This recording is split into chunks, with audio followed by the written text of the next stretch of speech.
রাস্তায় নির্জীবের মতো বসে আছে নিশাত। নিজের বুকের ধনকে চোখের সামনে দিয়ে নিয়ে যেতে দেখলো কোনো মায়ের ঠিক থাকতে পারে না। মারওয়ান গাড়ির পেছনে পেছনে অনেকটা দৌড়ে গিয়েও ধরতে পারেনি।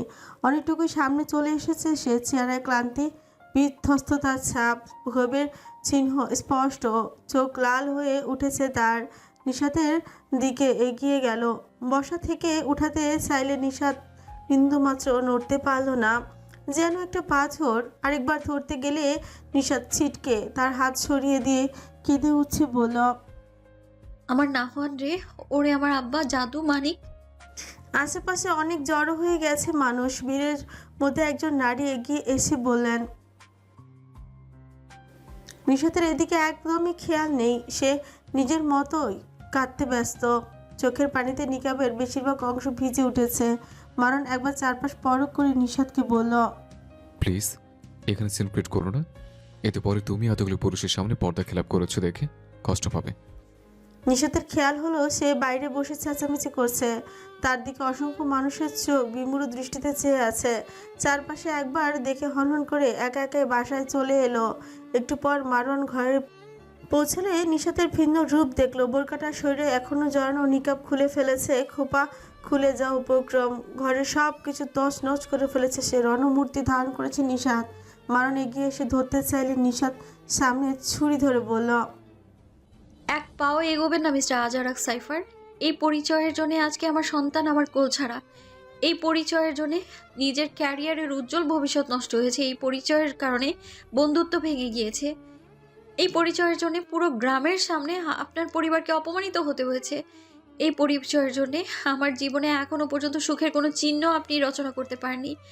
এই পরিচয়ের জন্য বিপদ আমাদের পিছু ছাড়ে না। আপনার এই পরিচয়টা অভিশপ্ত। যেদিন এই পরিচয় ছেড়ে সত্যিকারের মারওয়ান আজাদ হতে পারবেন, আমার সামনে ধরা দিতে পারবেন, সেই দিনই আমাকে ডাকবেন। নতুবা আমি আপনার সংসারে আর একটা সেকেন্ডের জন্যও থাকছি না। লোকে আমার স্বার্থপর অধৈর্যশীল নারী বলে তাতেও সই। কারো কথায় আমার কিচ্ছু যায় আসে না। এতদিন আপনার সবকিছু মুখ বুজে সহ্য করেছি আমি। এখানে পড়ে থেকেছি শুধুমাত্র আমার নাহওয়ানের জন্যে। সেই নাহওয়ানকেই যখন আপনার এই সো কল্ড কাজের জন্য হারিয়ে ফেললাম, তখন আপনাকে প্রশ্রয় দেওয়া মোটেও সমীচীন হবে না। আমার সন্তানকে আমার বুকে ফিরিয়ে না দেওয়া অবধি আমি নিশাত একটা দানাও মুখে তুলব না। এক নিঃশ্বাসে এই কথাগুলো বলে নিশাত ফুসফুস করতে লাগলো, এ যেন সন্তান হারা মায়ের রণচণ্ডীর রূপ। মারওয়ান এই প্রথম নিশাতকে এতটা রাখতে দেখলো। সন্তান হারলে প্রত্যেক মাই বোধহয় এমন বেদনা মিশ্রিত ক্রোধে উন্মত্ত হয়ে যায়। মারওয়ান হালকা গলায় বলল, দোষটা কিন্তু তোমার নয়, তোমার থেকে হারিয়েছে। নাহওয়ান তোমার থেকে হারিয়েছে। এখন আমাকে দোষারোপ করছো কেন? মারণের এমন নির্লিপ্ত উত্তর শুনে নিশাত সীমাহীন দহনে ফেটে পড়ল।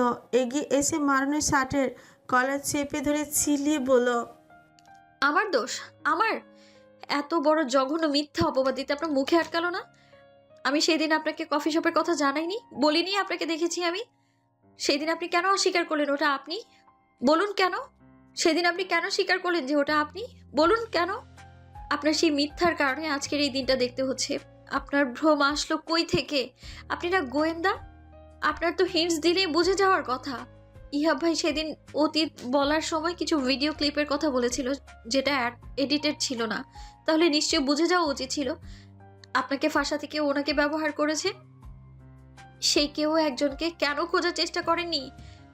আমি একজন সাধারণ মানুষ হয়ে যেখানে পানির মতো সবকিছু বুঝে যাচ্ছি, আপনি একজন গোয়েন্দা আইনের লোক হয়েও কেন বোঝেননি আপনি? মারওয়ান শার্টের কলার থেকে নিশাতের হাত ঝাড়া মেরে সরিয়ে দিয়ে বলল, বুঝেছি কি বুঝিনি সেটা তোমার কাছ থেকে জানতে হবে না। আমি কারো কথা চলি না। যেটা আমার কাছে সঠিক লাগে ঠিক সেটাই করি। আমি আমার মস্তিষ্কের অনুসারী।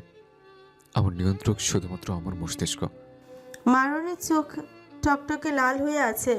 যতই উপরে উপরে শব্দ দেখাক, সন্তান হারানোর এক পিতার অন্তর্দহন কেউ বুঝে না। পুরুষ মানুষ বুকের মাঝে অজস্র কষ্ট দাফন করেও ঠিকই নির্লিপ্ত থাকতে পারে। নারীরা যেমন সব উগলিয়ে দেয়, পুরুষরা চাইলেও তা পারে না। সেই জন্য নারীদের তুলনায় পুরুষ বাঁচে কম। তাদের গড় আয়ু নারীদের তুলনায় অনেক কম। নিশাত মারওয়ানের এমন জবাব শুনে তাচ্ছিল্য হেসে বলল, নিজের ভুল তবু স্বীকার করবেন না আপনি? মস্তিষ্কের অনুসারী বলে নিজেকে বড় করতে চাইছেন? সব হারিয়েও আপনার দাম্ভিকতায় চুল পরিমাণ ভাটা পড়েনি। ইহা ভাই ঠিকই বলেন, আপনি একটা পাষাণ। মন বলতে কিছুই আল্লাহ আপনাকে দেননি।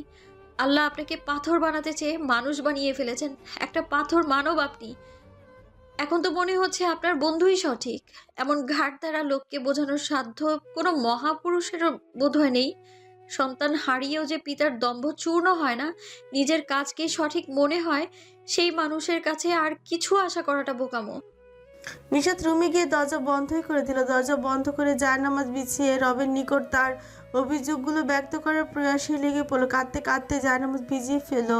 ঘরে কোথাও তার সন্তানের সারা শব্দ না পেয়ে সন্তান হারা এক মায়ের আর্তনাদ। আবারও ঘর থেকে ভেসে এলো মারওয়ান। শব্দহীন তার চুপচাপ শুনে গেল।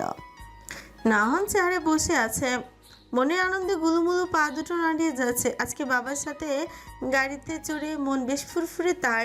এই প্রথম এমন বড় চলন্ত গাড়িতে উঠেছে সে। সারা পথ মুখে দিয়ে ভুম ভুম শব্দ করে এসেছে। বাবা তাকে বেশ কয়েকবার ধমকে উঠল, সে থামেনি। একটু দূরেই মারওয়ান বসা, পাশে অনেক লোক, চেহারা ভয়ঙ্কর এদের। না হলে ভয় লাগছিল, কিন্তু বাবার সাথে থাকায় ভয় একদম চলে গেছে। একা একা বসে থাকতে বিরক্ত হচ্ছিল দেখে ছোট্ট শয্যা নিয়ে বহু কষ্টে চেয়ারে থেকে নামতে গিয়ে মুখ থুবড়ে পড়ল। হাঁটুর অস্থি সন্ধি ও চোয়ালো বেশ ব্যথা পেয়ে চিৎকার করে কান্নায় জুড়ে দিয়ে বলল, বাবা বাবা। করে ডাকতে লাগলো। নিজের আলোচনায় ব্যাঘাত ঘটায় লোকটা তীব্র বিরক্ত হলো।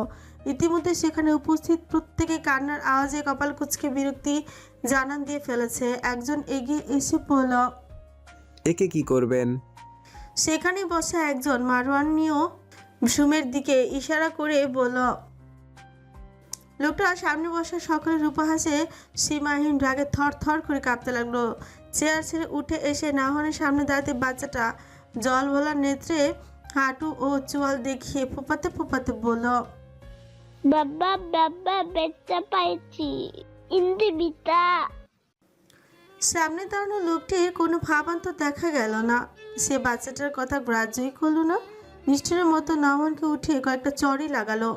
বাবার হাতে এই প্রথমবার মার খেয়ে বাচ্চাটা কিংকর্তব্য বিমুখ হয়ে গেল। এতই অবাক হয়েছে যে গালে মারের দাগ বসে যাওয়ার পরও এক বিন্দু কেঁদে উঠল না সে। বাচ্চার কান্না বন্ধ হওয়ায় লোকটাও চলে যেতে নিলে নাওহান দৌড়ে এসে পা জড়িয়ে ধরে কেঁদে উঠছে মুখ ফুলিয়ে বলল, বাবা মারছে বাবা মারছে। লোকটা এবার নিষ্ঠুরের মতো নাওহানকে ধাক্কা দিয়ে ফেলে দিল। বাচ্চাটা আবারও ফুপিয়ে কাঁদতে শুরু করে। এবার মা মা করতে লাগলো। লোকটা কাকে যেন ইশারা করতে একজন দড়ি আর টেপ নিয়ে এসে তার হাতে দিল। মুহূর্তের মাঝে নাহনের হাত পা বেঁধে মুখে টেপ আটকে দিতেই সম্পূর্ণ পরিবেশ শান্ত হয়ে গেল। নাহন এক করে বাধা অবস্থায় চোখে মুখে চরম আতঙ্ক নিয়ে অশ্রু বিসর্জন করতে লাগলো। আজকের পর বাচ্চাটার জন্মদাতার প্রতি অগাধ বিশ্বাস, ভালোবাসা, প্রবল ভয় আতঙ্কেই রূপ নেবে। কোনোদিন পিতাকে নিজের নির্ভরযোগ্য ভরসার স্থানে পূর্বের ন্যায় বসাতে পারবে না। জন্মদাতার উপস্থিতি ছোট্ট মনে তীব্র ভীতি জাগাবে। ভয়ে মুষড়ে পড়বে, নিজেকে গুছিয়ে নেবে। অতিশয় প্রীতভুক্ত এইটুকু শিশুর মনে বাবাকে নিয়ে যে বৈরী মনোভাব তৈরি হলো, তার মাসুল মারণ আজাদ আদতে কোনো দিন গুনতে পারবে? কি দিয়ে মুছবে ছেলের চোখের এই তীব্র ভয় ও বিতৃষ্ণাকে? দুঃস্বপ্ন দেখে আচমকা চোখ মেলে আশেপাশে চাইল মারওয়ান। গলা শুকিয়ে বুকটা পিপাসার্ত হয়ে উঠেছে। কিসের যেন চিৎকার শুনেছে সে। মাথা ব্যথায় ছিঁড়ে যাচ্ছে। কয়টা বাজে তার হিসাব মারণের কাছে নেই। চারিপাশে গাঢ় আধার নিমজ্জিত। সময়টা যে গভীর রাত তা বুঝতে বেগ পেতে হয়নি তার। পা সাঁচড়ে ছেলেকে খুঁজতে লাগলো। নাওহানের জন্মের পর থেকে কোনো দিন পা সাঁচড়ে ছেলের উপস্থিতি পায়নি এমন হয়নি। আজকে না পেয়ে কোথায় যেন তীব্র ব্যথা অনুভূত হলো। নিশাতেরও কোনো সারা শব্দ পাওয়া যাচ্ছে না। সে কেমন ফেসফেসে গলায় ডাকলো, ফায়াজ। কোনো ফিরতি প্রতিউত্তর এলো না। বাবার ডাককে এক প্রকার উপেক্ষা করেই সন্তানের কোনো সারা শব্দ পাওয়া গেল না। আবারও ডাকতে নিলে সকালের দুঃসহ স্মৃতিচারণ হতেই মারণের বুকটা সন্তান বিরহে কাতর হয়ে উঠল। অজস্র রক্তক্ষরণে বুকের পেশি সক্রিয় হয়ে উঠতে লাগলো। হাত পায়ের শক্তি কেমন ফিকে হয়ে এসেছে। মনে হচ্ছে একটা ব্ল্যাক হোলে আটকে পড়েছে সে। বহু কষ্টে উঠে বসে নাওহানের সকালের পরিধানকৃত সেন্ডু গেঞ্জি নজর এলো, যেটা খাটের মাথায় নিশাত মেলে রেখে গিয়েছিল। বাসায় এলে আবার পরাবে ভেবে মারণ সেটা নিয়ে এসে বুকে জড়িয়ে প্রাণ ভরে নিঃশ্বাস নিতে লাগলো। এই তো তার পাঞ্জা, পটলের বাচ্চা কবুতরের ছয়েক শান। বাবা মাকে ছাড়া কেমন আছে তার অবুঝ শিশুটা? বাবাকে কি মনে পড়েছে তার? চোখ বুজে নানা চিন্তায় ডুবে গেল সে। নাহওয়ান, নিশাত ছেলের নাম বলে চিৎকার দিয়ে একেবারে শান্ত হয়ে গেছে। এত জোরে চিৎকারেও কেউ এলো না। মারওয়ান কি বাসায় নেই নাকি শুনেও তার চিৎকার উপেক্ষা করেছে? সারাদিন সে জায়নামাজেই পড়েছিল। কারো পেটে আজ দানা পানি পড়েনি কিচ্ছু। সন্তান বিরহে পিতা মাতা উভয় ভেঙে পড়েছে। মারওয়ান উপরে যথেষ্ট প্রচণ্ড ভঙ্গুর। নিশাত শারীরিক মানসিক উভয় দিকেই ক্লান্ত নিঃস্ব।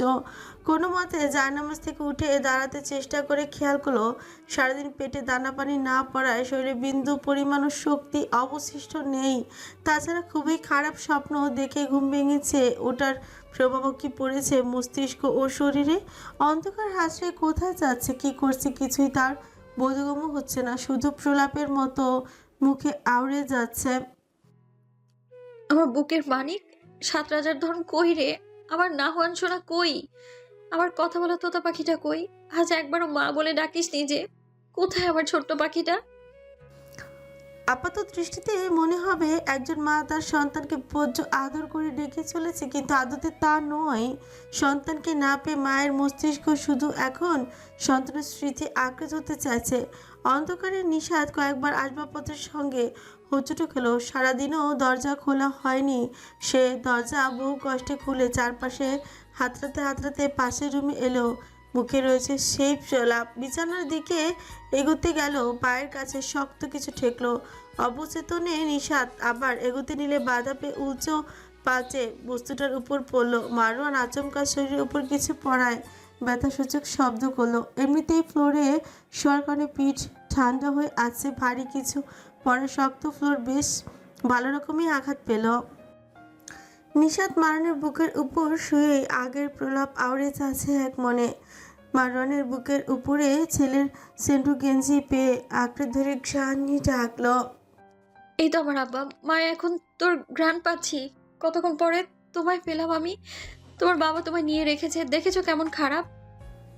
মারওয়ান বুঝলো নিশাতের মস্তিষ্কে সন্তান হারানোর বেশ ভালো রকম প্রভাবিত করেছে। কি বলেছে, কি করছে কিছুই সে সজ্ঞানী করছে না। কি অবচেতন একাগ্র চিত্রে একই কথা বারবার পুনরাবৃত্তি করছে। চোখের সামনে দিয়ে সন্তানকে নিয়ে যেতে দেখলে কোনো জন্মদাত্রী মা ঠিক থাকে। মারওয়ান নিশাতকে ঝাঁকিয়ে বলল, নিশাত, নিশাত। নিশাত কথা থামি বাস্তবে এলে যেন। আশেপাশে কোথাও নাওহানকে না দেখে হু হু করে কেঁদে উঠল। ছেলের গেঞ্জি নাকের কাছে ধরে বুকের মধ্যে নিয়ে মারওয়ান বুকে অজস্র কিল ঘুষি মারতে লাগলো। মারওয়ান থামালো না। এক সন্তানহারা মায়ের পাগলামিকে সায় দিয়ে গেল। বেশ খানিকক্ষণ পর নিশাত আপনা আপনি শান্ত হয়ে পোপাতে পোপাতে নিষ্প্রভ গলায় বলল, আমার সন্তানকে আমার বুকে ফিরিয়ে দিন। কথা দিচ্ছি আপনার থেকে বহু দূরে চলে যাব আমরা। মারওয়ান জবাব দিল না। নিশাত মারওয়ানের বুকে মাথা রেখে একই কথা বারবার বলে তন্দ্রাচ্ছন্ন হয়ে পড়ল। সারাদিনের ক্লান্তিতে মস্তিষ্কে এখন বিভ্রান্ত ও দুর্বল হয়ে পড়েছে তার। নিশাত ঘুমিয়ে পড়েছে। মারওয়ান নিশাতের মাথায় হাত বুলিয়ে বলল, ওয়াদা করলাম আমাদের সন্তানকে তোমার কাছে সহি সালামতে ফিরিয়ে দিয়ে যাব। মারার প্রচণ্ড জ্বর, অস্থির লাগছে, কেমন যেন করছে মনটা। আগে কখনো এমন হয়নি, তবে কাল রাত থেকে মনটা কেমন অস্থির হয়ে উঠে আছে যেন। কিছুই ভালো লাগছে না। কারো বিপদ হয়নি তো আবার? মান্নাকে নিয়ে আজকে হাসপাতালে যাবে, সেটার বন্দোবস্ত করছে ইহাব। কয়েকদিনের অসুস্থতায় শরীর একদমই ভেঙে পড়েছে মানহার। ইহাব আগের মেডিকেল রিপোর্টগুলো গুছিয়ে নিল। মানহা এগিয়ে এসে বলল, শুনুন। ইহাব হাসপাতালের ফাইলে কাগজপত্র ভরতে ভরতে জবাব দিল। শুনছি। মানহা অস্থির হয়ে পায়চারি করতে করতে বলল, আমার না কেমন অস্থির লাগছে আজকে। মনে হচ্ছে কারো কোনো বিপদ হয়েছে বা হবে। একটু বাবাকে ফোন করবেন? তুমি তো করতে পারো। আমার কেমন ভয় করছে, আপনি একটু করে দেখুন। ইহাব বইয়ের টেনশন দেখে অজ্ঞতা শ্বশুরকে কল লাগালো। কয়েকবার রিং বেজে ওপাশ থেকে ধরলো। ইহাব সালাম দিয়ে কুশলাদি বিনিময় করলো। কথা কথা জানতে পারলো মারুয়ান নিশাত দুজনেরই ফোন বন্ধ গতকাল থেকে। ইহাব শুধু হু হা করে শুনে গেল। মানহাও কিছুক্ষণ কথা বললো। বাবা মায়ের সঙ্গে কথা বলেও মনে শান্তি পাচ্ছে না। খুব সাহস করে ইহাবকে উদ্দেশ্য করেই বলল। একবার ভাইয়াকে ফোন করে দেখবো।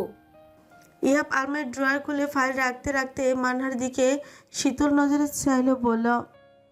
তোমার ইচ্ছে। মানহা বেশ কয়েকবার ফোনে ট্রাই করলো, তবে ওপাশ থেকে ফোন বন্ধ পড়ল। এবার মানহা বেশ চিন্তিত হয়ে ইহাবকে বলল। একটু দেখুন না প্লিজ, ভাইয়া ভাবি কেউ ফোন ধরছে না, দুজনের ফোনই সংযোগ দেওয়া সম্ভব হচ্ছে না। আমার মনটা কেমন করছে, মনে হচ্ছে কোনো খারাপ কিছু ঘটেছে। ইহাব কোনো প্রতিক্রিয়া দেখালো না, চুপচাপ সেখান থেকে চলে গেল। মানহা আশাহত হয়ে আবারও ফোনে ট্রাই করতে লাগলো, তবে এবারও ফলাফল শূন্য। নাহন খিদে কান্নাকাটি করছে। এতটুকু বাচ্চার পেটে গতকাল থেকে এক গ্লাস পানি আর একটা ডিম ছাড়া কিচ্ছু পড়েনি। একজন লোক গত রাতে এসে তাকে শক্ত রুটি খাওয়াতে চাইলে বাচ্চাটা সব মুখ থেকে ফেলে দিয়েছে। তারপর লোকটা ধমক দিয়ে না খাইয়ে চলে গেছে। অপরিচিত কারো হাতে কখনো কোনো খাবার মুখে তুলছে না বাচ্চাটা। নাহনের হাত পা খুলে দেওয়া হয়েছে। ফ্লোরে প্রাণহীনের মতো পড়ে আছে সে। কয়েকজন লোক বাচ্চাটার এই দশা দেখে নকল মারওয়ানের কাছে এসে বলল। আজারাক সাইফার যদি জানতে পারে আপনি তার সন্তানকে এমন নিকৃষ্টভাবে ট্রিট করছেন, আদৌ বাঁচতে পারবেন? লোকটা শক্ত চোখে চেয়ে বলল। ওকে বাঁচিয়ে রাখবো না, আর ওর সন্তান তো মামুলি বিষয়। একজন লোক বললেন। এত বড় বড় কথা পিছনে পিছনে বলতে পারেন, তার সামনে দেখব হিসু করে দিয়েছেন। আর কেউ না জানুক, তার ভয়ঙ্কর রূপের সাথে আমাদের সবারই ভালোই জানাশোনা আছে। লোকটা বিশ্রী হেসে বলল। এই জন্যই তো বস তার প্রাণভ্রমণকে তুলে আনতে বলেছেন। এখন তেজ দেখবার আগে কয়েকবার ভাবে, বেশি দেরিবেরি করলেই ওর বাচ্চা শেষ। এতদিন বহু চেষ্টা করেছে স্ত্রী সন্তান পরিবারকে রক্ষা করতে, ফেরেছে কি? আমার হাতে নাগাল থেকে বাঁচা কিছুতেই সম্ভব নয়। তার কথা শুনে সবাই চুপ হয়ে গেল। একজন ফট করেই বলে বসল। সম্ভব হবেই বা কি করে? প্রত্যেকবার ছলনার আশ্রয় নিয়ে তাকে কাবু করেছেন। সামনাসামনি বস কিংবা আপনার কারোরই ক্ষমতা নেই তাকে টেক্কা দেওয়ার। এটা অস্বীকার করতে পারবেন? লোকটা এই কথা শুনে প্রচণ্ড রাগান্বিত হলো। উত্তেজিত হয়ে উঠে এগিয়ে গিয়ে ওই ব্যক্তির মুখে ঘুষি বসিয়ে দিল। সবাই এগিয়ে এসে থামালো। নিজের লোকেদের সাথে মারামারি করে রক্তারক্তি ঘটালে শত্রুকে দমন করা যাবে না। সবাই বুঝিয়ে নকল মারওয়ানকে শান্ত করলো। দূরে দাঁড়ানো একজন এগিয়ে এসে বলল। কাল থেকে বাচ্চাটিকে কিছুই খাওয়াতে পারছি না। বহু কষ্টে একটু পানীয় ডিম খাইয়েছি, কারো হাতেই কিছু খাচ্ছে না। স্যার, এভাবে থাকলে বাচ্চাটা মারা যাবে। লোকটা রকিং চেয়ারে দোল খেতে খেতে বলল। যাক, সেটাই তো চাই। সেই মুহূর্তে বসের ফোন কল এলো। লোকটার দিকে ফোন কল এগিয়ে দিতে ওপাশ থেকে নির্দেশ দেওয়া হলো বাচ্চাটাকে যে কোনো মূল্যে বাঁচিয়ে রাখতে হবে। আজরাক সাইফারকে এখনও এখানে আনার একমাত্র হাতিয়ার ওই শিশুটি। বহু বছর ধরে পাতানো ফাঁদ এক নিমিষে ভেস্তে দেওয়া যাবে না। বাচ্চাটাকে খাইয়ে পরিয়ে সুস্থ করে সাইফারকে ডাকতে হবে। ছেলের ডাকে এমনিতেই হাজির হয়ে যাবে, তখনই আসল খেলা জমবে। ওপাশ থেকে কল কেটে যাওয়ায় মারওয়ান সেজে থাকা লোকটা বসের নির্দেশ মতো নাওহানের দিকে এগিয়ে আসতে বাচ্চাটা ভয় কুকড়ে গেল। বাচ্চাটাকে ভয় পেতে দেখে জিদে বলল। এটা এমন করছে কেন? আবারও মাইরে ঘুরে এরে। তার বডিগার্ড এগিয়ে এসে বলল। স্যার, আপনি এখন আসল চেহারায় আছেন। ও শিট! বলে ভেতরে চলে গেল।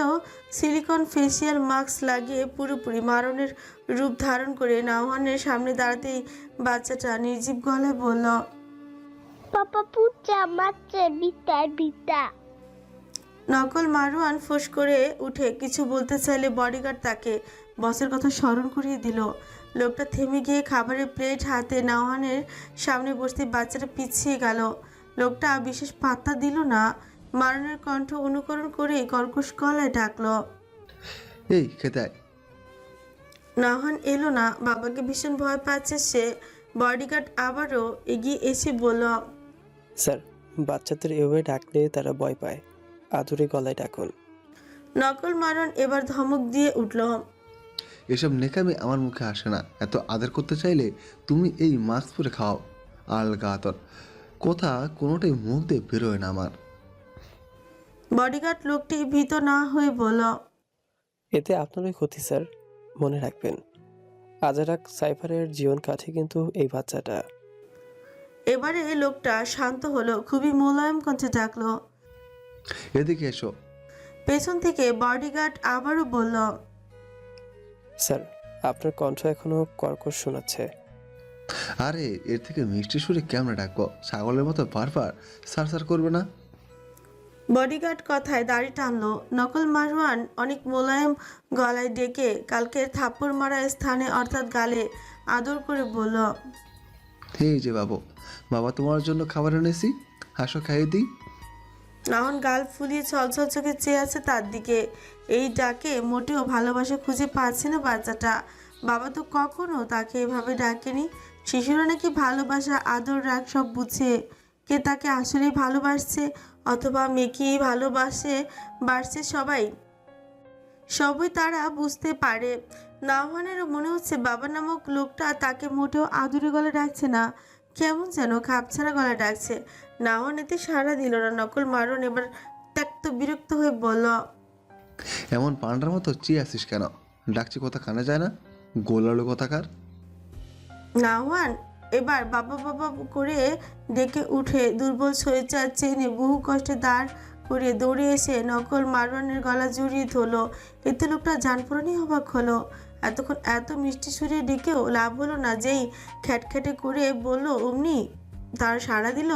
সাইফারের পুত্র আরেক সাইফার ভালোবাসার মিষ্টি ভাষা বোঝে না, বোঝে শুধু রাগের ভাষা। যাক ভালোই হলো, বাচ্চাটাকে তো বশ করা গেল। খাবার মুখে তুলে খাইয়ে দিতে লাগলো। নাওহান না করলো না, চুপচাপ ভদ্র বাচ্চার মতো লোকটার শরীরে লেপটে খেতে লাগলো। খাওয়া শেষ করে পানি খাইয়ে মুখ মুছিয়ে দিয়ে লোকটা শান্ত গলায় জিজ্ঞেস করলো, এই তোর নাম কি? নাওহান গোল গোল আঁকিতে চেয়ে আছে। নকল মারণ যদিও নামটা জানে তবুও বাচ্চাটাকে রিল্যাক্স করতে জিজ্ঞেস করলো।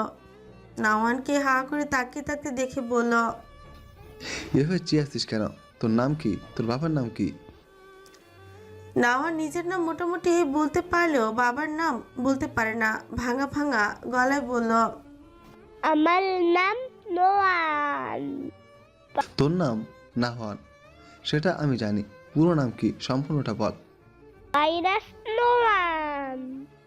ফাইয়াস নাওয়ান, বাহ, বেশ ভালো নাম।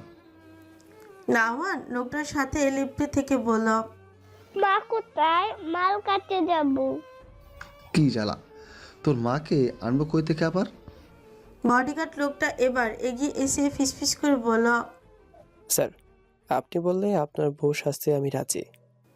নকল মারওয়ান ধমকে উঠে বলল, পাশে লাথি মারতে মারতে তোমার চামড়া তুলে ফেলবো বেয়াদব। আমার বউ শাস্তে রাজি মানে? বডিগার্ড জিহ্বায় কামড় দিয়ে আস্তে করে বলল, স্যার, আপনার বউ বলতে বাচ্চাটার মা হতে রাজি বুঝিয়েছি। যেহেতু আপনি বাবার ক্যারেক্টারে আছেন, আমি আপনার সহযোগী হিসেবে মায়ের ক্যারেক্টার প্লে করতে রাজি, সেটাই বোঝালাম। নকল মারওয়ান এবার শান্ত গলায় বলল, বাচ্চারা কি এতই বোকা যে বেটা বেটে চিনতে পারবে না? মায়ের সাজে থাকা পুরুষকে চিনতে 2 মিনিটও লাগবে না তাদের। স্যার, এখন মেয়ে পাবো কই তাহলে? আপনাকে যেহেতু চেনেনি, আমাকেও চিনবে না। এমন মেকআপ করব একেবারে আসল মাকেও ছাড়িয়ে যাবে, দেখবেন। ব্যাকটের মতো কথাবার্তা। তুমি ওর মাকে কোনোদিন দেখেছো? এ পর্যায়ে বডিগার্ড লোকটার কথায় ভাঁচা পড়ল। আসলেই তো দেখেনি, তাহলে কিভাবে হবে? গলায় খাকারি দিয়ে বলল, স্যার, কোনো ব্যাপার না। ওর মা তো বেশিরভাগ সময়ই বোরকা পরে, আমি সেভাবে উপস্থিত হব।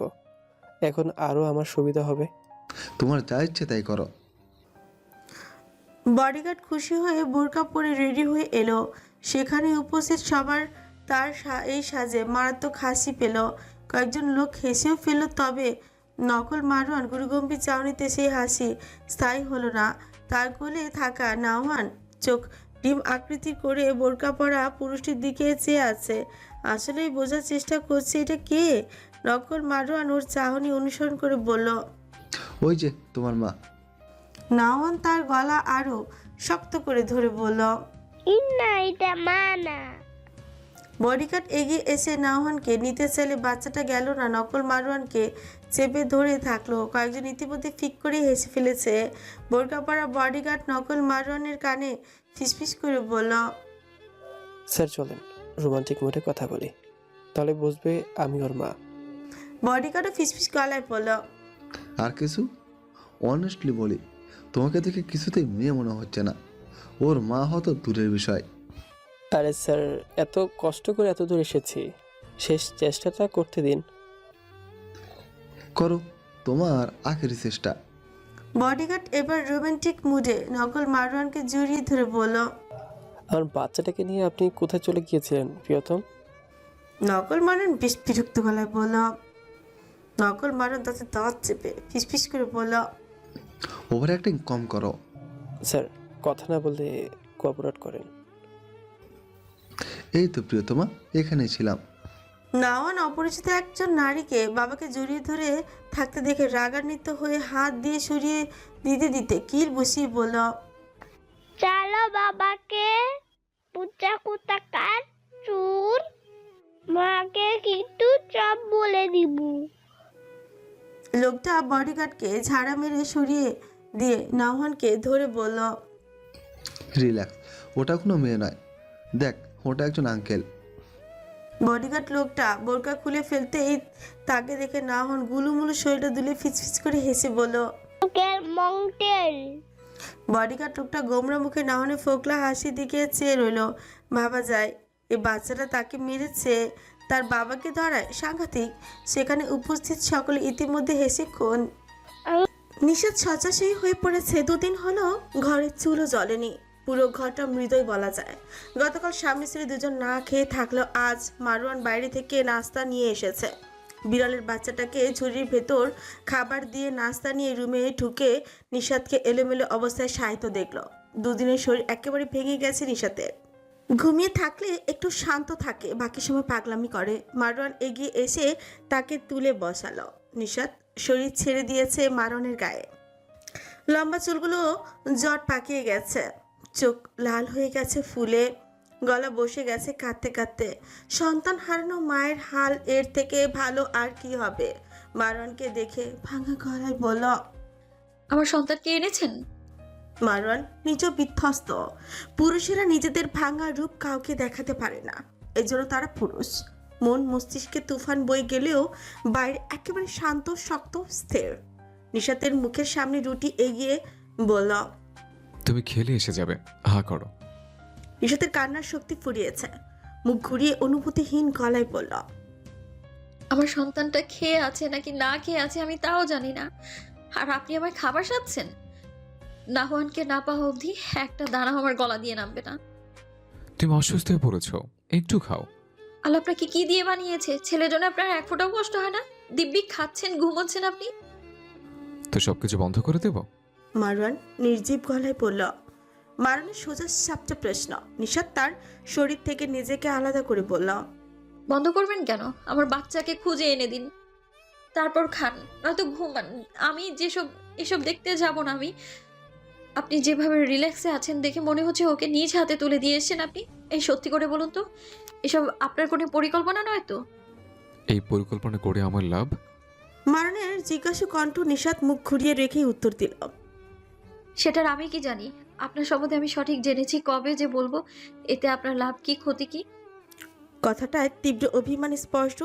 জীবন সঙ্গী সম্পর্কে না জানা এক নারীর অভিমান, অভিযোগ মিশ্রিত বাক্য। মারওয়ান না হাসলো না রাগলো।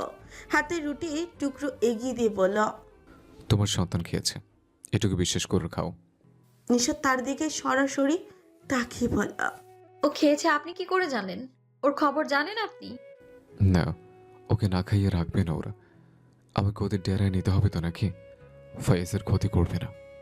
নিশাতের চোখে মুখে আশার আলো জ্বলেছিল, এক লহমায় তার নিভে গেল। খাটের সঙ্গে হেলান দিয়ে চোখ বুঝল। এই লোকটার সঙ্গে কথা বলা মানে নিজের বেকার খাটুনি। কোনো কথার সহজ উত্তর জানা নেই তার।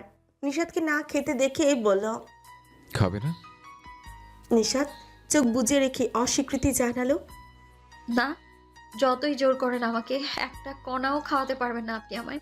মারওয়ান তপ্ত শ্বাস ফেলল। খাটে উঠে নিশাতের গা ঘেঁষে বসে পড়ল। ছোটবেলায় আমি একবার হারিয়ে গিয়েছিলাম।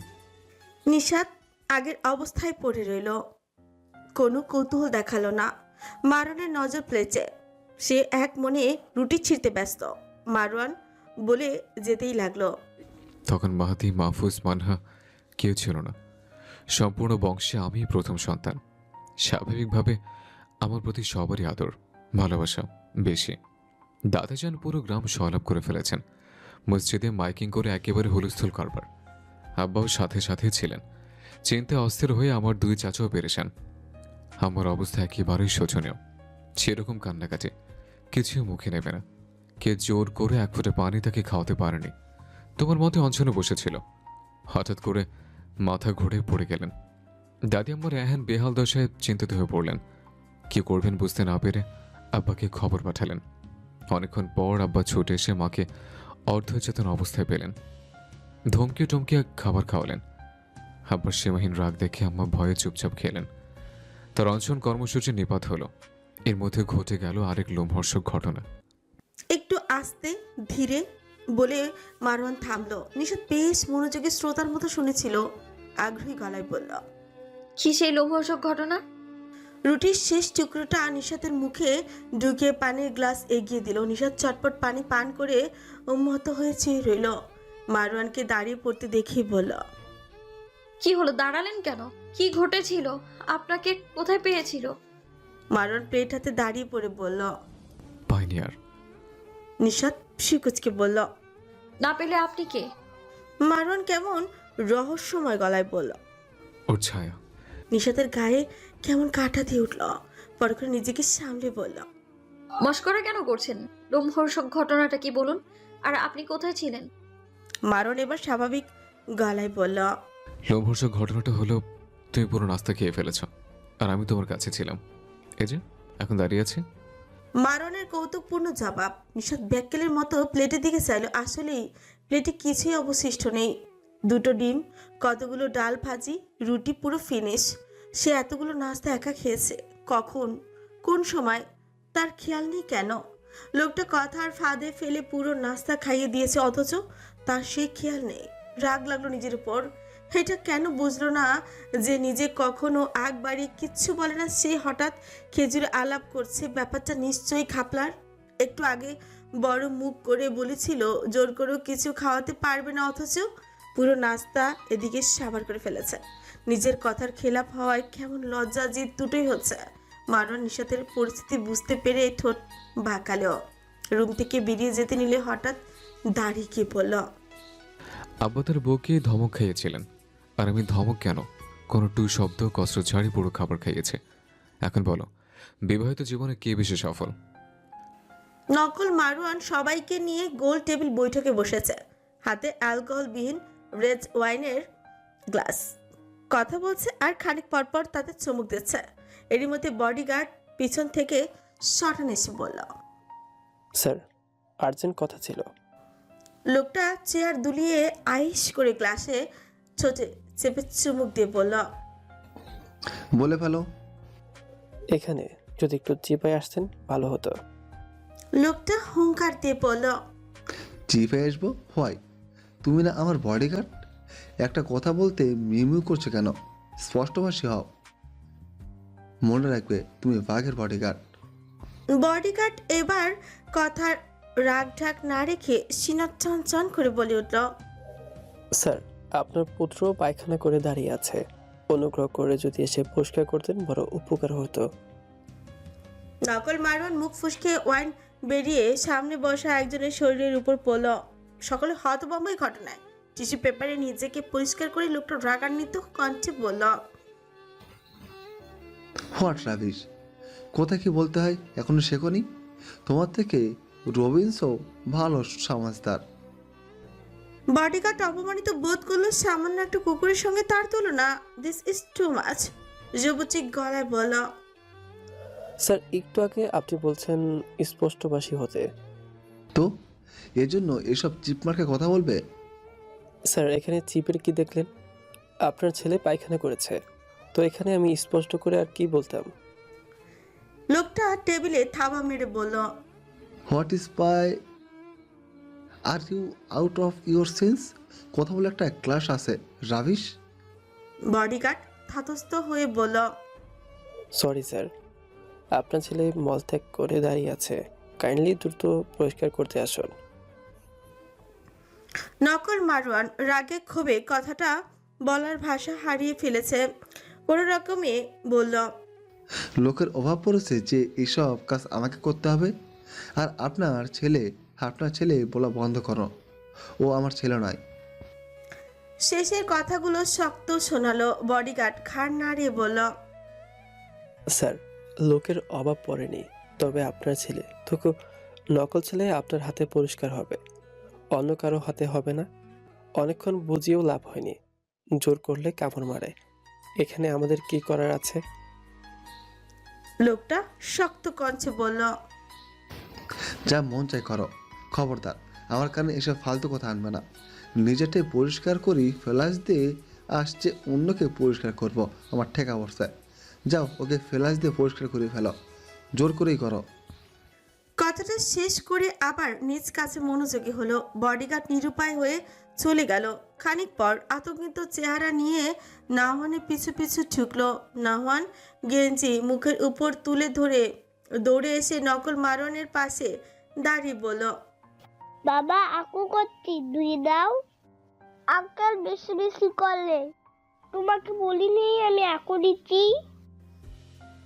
নিজের কথায় বাধা পড়ায় ঘাড় ঘুরিয়ে নাওহানকে এমত অবস্থা দেখে মাথা চক্কর দিয়ে উঠল নকল মারনের। ই কেমন বাচ্চা, সাংঘাতিক চালাচ্ছে তো দুদিন ধরে। কিছু তো বলতেও পারছে না, আবার না বলে থাকতেও পারছে না। উভয় সংকটে পড়েছে সে। এটাকে এনে মনে হচ্ছে খাল কেটে আস্ত একটা কুমিরের বাচ্চা তুলে এনেছে। নাওহানের থেকে চোখ সরিয়ে বডিগার্ডদের দিকে তাকাতেই সে ইনোসেন্ট গলায় বলে উঠল। স্যার আপনার বাচ্চা আপনার মতো স্পষ্টভাষী, এখানে আমার কি করার আছে? লোকটা খুবই ছিছিয়ে উঠল। সাইফারের বাচ্চা। বডিগার্ড স্যারের চিৎকারে রুমের এক কোণে গিয়ে দাঁড়ালো। নকল মারন দাঁতে দশ চেপে সংযত হয়ে পড়ল। আঙ্কেলের সাথে যাও, সে পরিষ্কার করে দেবে। নাওয়ান গোল গোল চাহনিতে চেয়ে বলল। তুমি দাও। আমি কিভাবে দেব, আমি তো কাজ করছি। নাওয়ান মানতে চাইল না। বডিগার্ড চিপা থেকে মিনমিন গলায় বলল। স্যার করে দিন, 1 ঘন্টা বোধহয় হয়ে গেছে পায়খানা মলত্যাগ করেছে, এখনো অপরিষ্কার। জিনিসটা ভাবলে তো গা ঘিনঘিন করছে।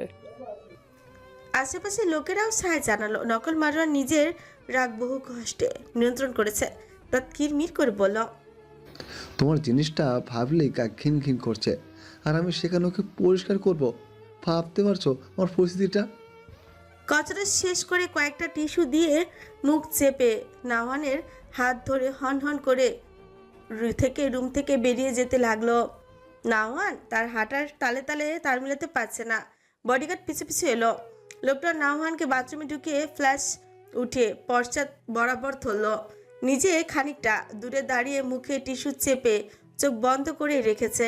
খানিকক্ষণ ফ্ল্যাশ করার পর বের হতে নিলে নাওয়ান অর্ধ ন্যাংটা থেকেই বলল। তুই দুষ্টুরা কেন? নকল মারন বহু কষ্টে নিজেকে সংবরণ করলো। এবার উত্তেজিত গলায় বলল। ধুয়ে দিলাম তো মাত্র।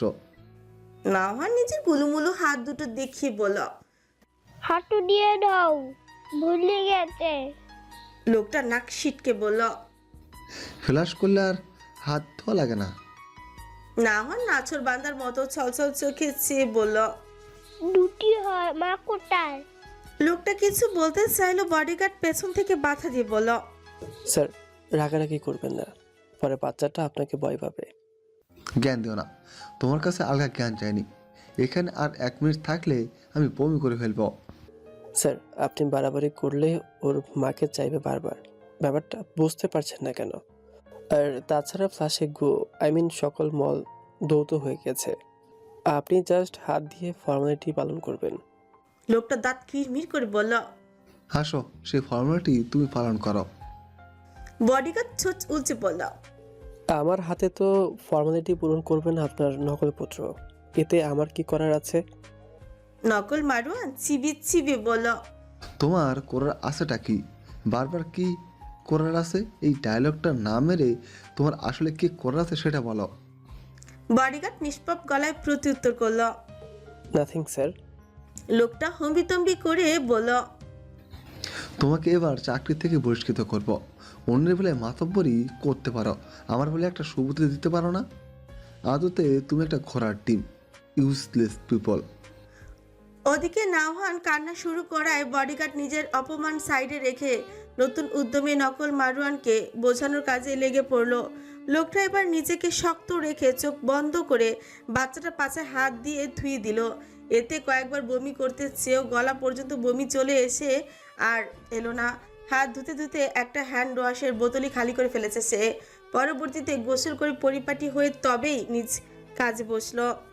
চায়ের কাপ হতে ধোয়াগুলো কুণ্ডলি পাকিয়ে মিলিয়ে যাচ্ছে। নকল মারওয়ান গম্ভীর চেহারায় সেই গরম চা সুরুত করে পান করছে। নাওহান টেবিলের উপর বসে হাত পা ছড়িয়ে তার চা খাওয়া দেখছে।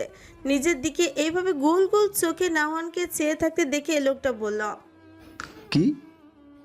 নাওহান ফোকলা হিসি বলল। এটা কি কাউ? হাতের কাগজে চোখ বোলাতে বোলাতে জবাব এলো। চা খাই, খাবি? নাওহান বসা অবস্থায় নিজের পা দুটো ধরে বলল। না, দুটো খাবো। লোকটার এদিকে মনোযোগ নেই, সে ব্যস্ত নিজের কাজে। নাওহানের কথা বুঝতে না পেরে বলল। ডুডু আবার কি? এই যে সাদা সাদা আমি কাই বিল্লু জানা কার? নিজের কাছে ব্যাঘাত ঘটায় লোকটা বেশ বিরক্ত হলো। হাঁক ছেড়ে বডিগার্ডকে ডাকতে সে হাজির হলো। জি স্যার। লোকটা নাওহানকে দেখে বলল। কোথায় থাকো তুমি? ওকে এখানে রেখেছো কেন? কাজে ডিস্টার্ব করছে? বডিগার্ড শান্ত গলায় বলল। স্যার আমাদের সঙ্গে থাকে না, চিল্লাপাল্লা করে, তাই এখানে বসিয়ে রেখে গেছি। আপনাকে দেখলে চিল্লায় না। লোকটা নিজের কাজ স্থগিত রেখে ঘুরে বলল। চিল্লায় না, তবে ডিস্টার্ব করে। ওকে নিয়ে তুনো মুনো করার টাইম আছে আমার? এমনিতে এটাকে নিয়ে বিশেষ কি ফায়দা হলো? এর বাপ তো এখনো এলো না, ছেলের জন্য চিন্তা টিন্তা নেই নাকি? কি জানি স্যার, আজারাক সাইফার বহুত শেয়ানা, কোথায় কি পাকাচ্ছে কে জানে। নকল মারওয়ান চেয়ার ঘুরাতে ঘুরাতে বলল। পাকিয়েও কোনো লাভ হবে না। যতদূর জানি এখনও কোনো স্টেপ নেয়নি, পুলিশদেরও কানেও খবরটা তোলেনি, গোয়েন্দা সংস্থার কারোর সাথে কোনো যোগাযোগ করেনি। কি করতে চাইছে কে জানে। হারামিটার বউ বাচ্চা তো হারিয়ে অর্ধমিত, কিন্তু ও এরকম নির্লিপ্ত কেন? কি করতে চাইছে? আমরা কিছু মিস করে যাইনি তো আবার? শেষ কথাটা চিন্তিত স্বরে বলল বডিগার্ড, নিজেও কনফিউজড সাইফারের নির্লিপ্ততায়। উভয় জটিল ভাবনায় মগ্ন। সেই মুহূর্তে নাওহানের কথায় চিন্তায় ফাটা পড়ল। মাল কাছে যাব, দুধু খাবো। নাওহান বসা অবস্থায় দুলতে দুলতে বলল। লোকটা বেশ বিরক্ত হয়ে বলল। কি চাইছে দেখ তো। কুমিরের বাচ্চার 2 মিনিট পর পর এটা লাগে ওটা লাগে। প্রথম দিনের মতো মেরে শুয়ে রাখলে আর এত আবদার করতো না। বসের যত নোকসামি, শত্রুর বাচ্চাকে এত লাই দিয়ে মাথা উঠাতে হবে কেন? একে যত্ন করে আমাদের লাভ কি? আনার পর থেকে ঘুম হারাম করে ফেলেছে। মনে হচ্ছে মেহমানদারির জন্য এনেছি এটাকে। যত সব উটকো ঝামেলা আমার ঘাড়ে ফেলে রেখেছে। বডিগার্ড নিজের স্যারকে রেগে যেতে দেখে নাওহানকে উদ্দেশ্য করে বলল। বাবু কি চাই? নাওহান বাবাকে রেগে যেতে দেখে ভয় কুকড়ে গেল। পরক্ষণে বডিগার্ডের প্রশ্নে ফোকলা দাঁত হেসে বলল। দুধু। বডিগার্ড নিজেও ডুডুর অর্থ বুঝলো না। চায়ের কাপ এগিয়ে বলল। এটা খাবে? নাওহান নাকচ করে বলল। না, দুধু খাবো। ডুডুটা কি? নকল মারণ এবার গম্ভীর স্বরে বলল। লুডুর কথা বলছে নাকি? স্যার কোথায় লুডো আর কোথায় ডুডো? এটা খাওয়ার জিনিস মনে হচ্ছে। কে জানে এই 2 ইঞ্চি কোনটাকে কি বলে আমি কীভাবে বলবো? হাত দিয়ে দেখে দিতে বল কি চাই। আর একে নিয়ে আমার সামনে থেকে দ্রুত বিদা হয়তো, ইম্পর্টেন্ট কাজ করছি। স্যারের কথা শুনে বডিগার্ড নাহনকে টেবিলের উপর রাখা সবগুলো জিনিস দেখে বলল। কোনটা চাও? হাত দিয়ে দেখাও। নাহন বেশ বিরক্ত এতক্ষণে তার দুধ না আসায়। ফট করে টেবিলের উপর দাঁড়িয়ে গেল, গুলুমুলু শরীরটা দুলিয়ে হেঁটে এসে নকল মারনের সামনে দাঁড়ালো। তারপর ঝুঁকে এক আঙুল তার বুক বরাবর তাক করে বলল, টিকার থেকে বাটিতে দাও, মুজা মুজা করে খাবো। লোকটা তবদা খেয়ে নিজের বুকের দিকে তাকালো, ভাবলো পকেটে কিছু দেখেছে সম্ভবত। অবুজের মতো তার কোটের বুক পকেটে হাতড়ালো। বডিগার্ড নাহনের কথার মানে বুঝতে পেরেই বলল। তুমি দুধের কথা বলছো নাকি? নাহন ঘাড় নাড়িয়ে সম্মতি জানলো। নকল মারন ফট করে দাঁড়িয়ে বলল, একে আমার সামনে থেকে সরাবে? কত বড় স্টুপিড কথা ভাবতে পারছো? এটা ওর বাবার থেকেও বেশি শেয়ানা। কোথায় হাত দিয়ে ইঙ্গিত করছে দেখছে। আমি ভাবলাম কি নাকি সাইফার ছেলেকে ট্রেনিং দিয়ে এখানে পাঠিয়েছে, আমি শিওর। নাহন হুট করে বাবাকে দাঁড়াতে দেখে ভয় পেল। বডিগার্ডটা হাসি চেপে রেখে কোনো মতে বলল, স্যার আপনি তো হাত দিয়ে দেখাতে বললেন। লোকটা উত্তেজিত কণ্ঠে বলল, হ্যাঁ তো ও যে এটার কথা বলবে আমি তো জানতাম নাকি। উত্তেজিত হবেন না স্যার, এখনকার বাচ্চারা একটু আপডেটই হয়। লোকটা রাগান্বিত গলায় বলল, বাচ্চা নিয়ে পিএইচডি করেছো নাকি? নো স্যার, তবে ফোনে দেখি তো তাই বললাম।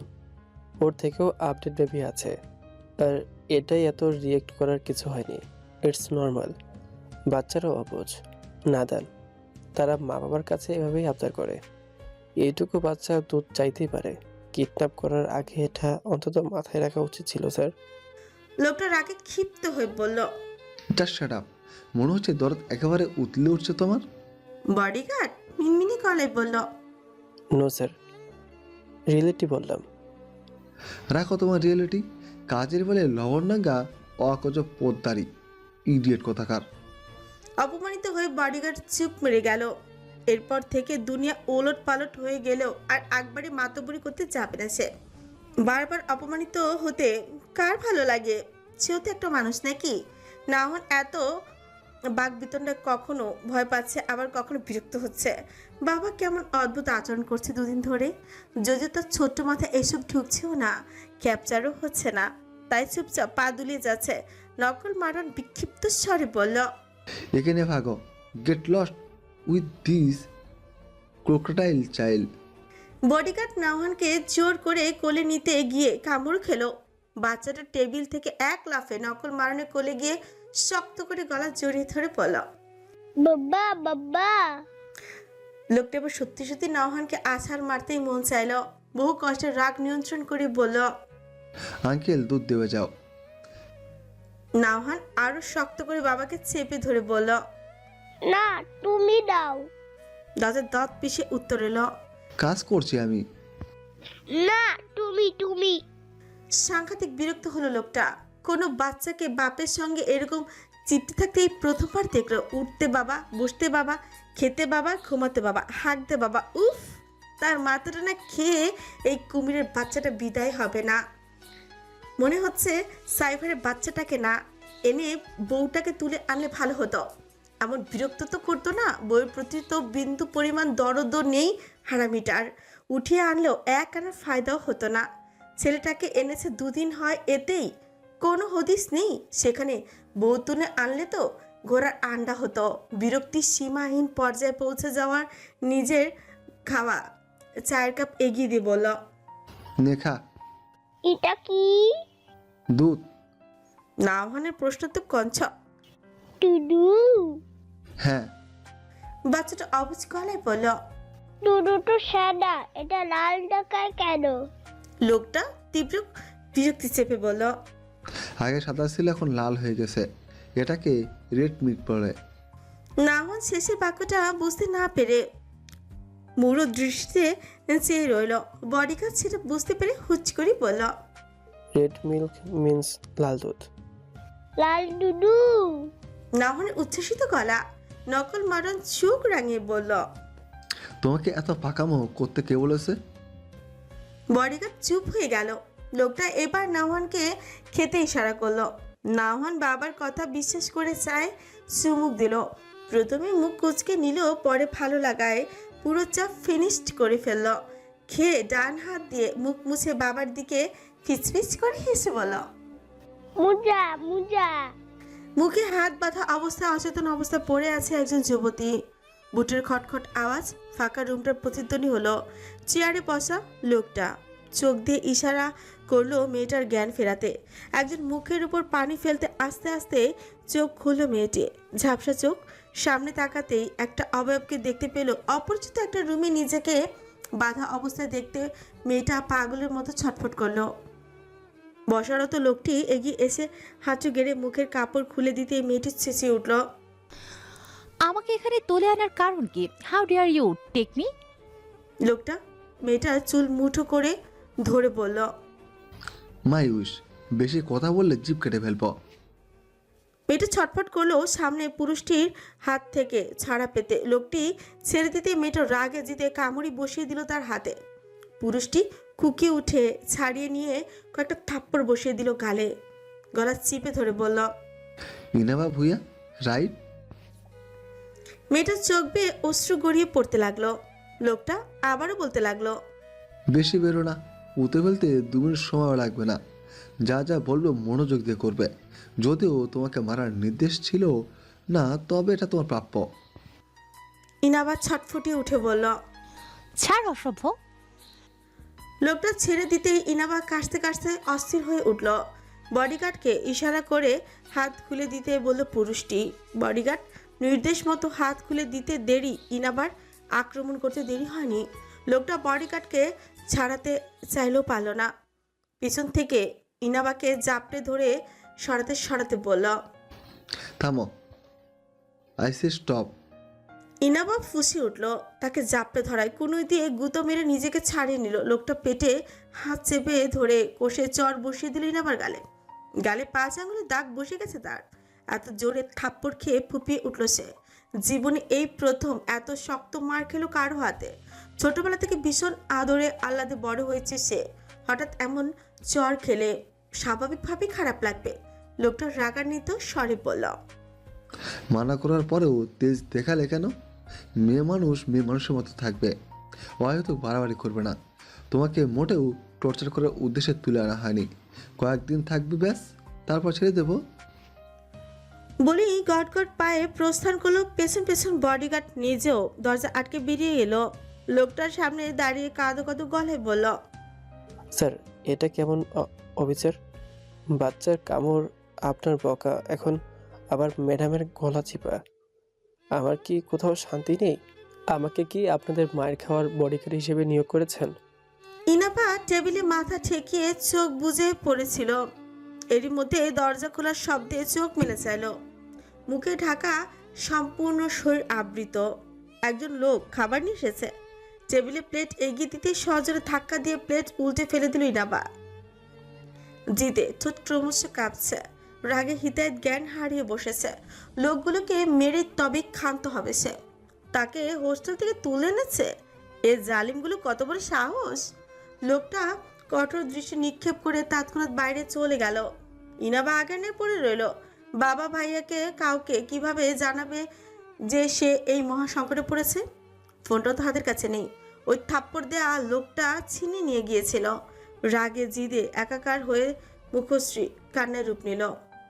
আবারও দরজা খোলার আওয়াজে মাথা উঁচিয়ে চাইতে না চাইতেই তাকে আচমকায় উঠে ঠাস করে সপাটের চর বসানো হলো। ইনাবা হতবম্ব সামনে তাকাতেই থাপ্পড় দেওয়া সেই লোকটার মুখ দৃশ্যমান হলো। ক্রোধের ধরনই যেন ভুলুণ্ঠিত হলো। থরথর করে কেঁপে উঠে বিগলিত হয়ে উঠল সমস্ত তরুণীর কায়াটি। সীমাহীন রাগে পরিবেশ পরিস্থিতি ভুলে সাপাং করে পাল্টা চরে বসে দিল ইনাবা। তীব্র আক্রোশে উন্মাদ হয়ে উঠল যেন। নয়নপক্ষ কাঁপছে বিরতি নিয়ে। লোকটা নিজের জ্বলন্ত চক্ষু জোড়া সোচারু করে ইনাবার দিকে দৃষ্টিপাত করলো। তীব্র অপমান রাগে শরীর উত্তপ্ত হয়ে উঠল। মারাত্মক মাথা পাগল লোক নামে খ্যাত সে। একবার রাগ উঠলে থামানো মুশকিল। সামনাসামনি দুটো আগ্রাসী চোখ। লোকটা হঠাৎ চোখ বাঁকিয়ে নিজের গালে হাত বুলিয়ে বলল, এখন তোমাকে বেশ সময় নিয়ে চুপ। Are you ready? বডিগার্ড নাহানকে সুজি খাওয়ানোর চেষ্টা করছে। বাচ্চাটা কিছুতেই সেসব মুখে তুলছে না। 8 ঘন্টা যুদ্ধ করে যখন 1 চামচও খাওয়ানো গেল না, বডিগার্ড হতাশ বলল, একটু খারে। এমন বাপ বক্ত বাচ্চা জীবনে প্রথম দেখলাম। বাপটা ছাড়া এক বিন্দুও নড়ানো যায় না। তোমার বাবা এখন গুরুত্বপূর্ণ কাজে ভিজিয়ে। খেয়ে নাও বাবু। নাহান বডিগার্ডের কথাকে পাত্তাই দিল না। সে নিজ মনে গাড়ি নিয়ে খেলছে। আশেপাশে অসংখ্য গাড়ির স্তূপ। তাকে শান্ত রাখতে নকল মারওয়ানি এসব বানিয়েছে। অবশ্য পরিকল্পনাটা বডিগার্ডের ছিল। বডিগার্ড ক্লান্ত হয়ে ফ্লোরে বসে পড়ল। নাওয়ানের জিদ্দি আচরণ পরক করতে লাগলো। একটু পরেই নকল মারওয়ান থুপথাপ পা ফেলে রুমে ঢুকলো। নাওয়ানের চোখ মুখ উজ্জ্বল হয়ে উঠল। বাবা বাবা নকল মারওয়ানের মেজাজ তিরকি হয়ে আছে। বোঝাই যাচ্ছে চোটপাট করে এসেছে কারোর সাথে। রাগেও শরীর কাঁপছে। স্যারের মেজাজ গরম বুঝতে পেরে বডিগার্ড ভয় ভয় পড়ল। Anything wrong sir? লোকটা কর্কশ স্বরে প্রত্যুত্তর। নো। আমতা আমতা করে জবাব এলো। আপনার ছেলে কিছুই খাচ্ছে না। খাচ্ছে না বলতে খাওয়াতে পারিনি 1 চামচও। আপনি কি একবার চেষ্টা করবেন sir? Just shut out your mouth. ধমক শুনে বডিগার্ড চুপ করে গেল। লোকটা এবার তীব্র বিরক্তি নিয়ে বলল, বারবার ফেস মাস্ক পরো, খোলো। ত্বকটা নষ্ট হয়ে যাবে। নিজের চেহারায় গ্ল্যামার হারিয়ে ফেলবে এই নাটকে। তামাশা লাগিয়ে রেখেছে আমার সাথে। কাজটা তাড়াতাড়ি করবে তা নয়, কয়েকটা ঝামেলা আমার কাঁধের উপরে উঠিয়ে দিয়েছে। যেন সাইফারের না, আমারই পানিশমেন্ট। ওই মেয়েকে কেন এখানে আনতে বললো?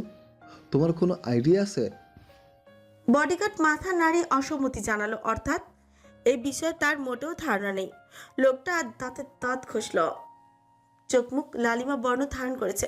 সম্ভবত মুখে র্যাশ উঠেছে। লালচে দাগ দেখা দিয়েছে। এইসব realistic 3D silicon face mask 8 ঘন্টার বেশি ব্যবহার করার ক্ষতিকর ও বিপজ্জনক। খোলার পর ত্বক চুলকায়, ঘামে, অস্বস্তি বোধ হয়। এই মাস্কগুলি সাধারণত উচ্চমানের সিলিকন দিয়ে তৈরি হয়, যা ত্বকের মতো নমনীয় এবং বাস্তবসম্মত চেহারা প্রদান করে।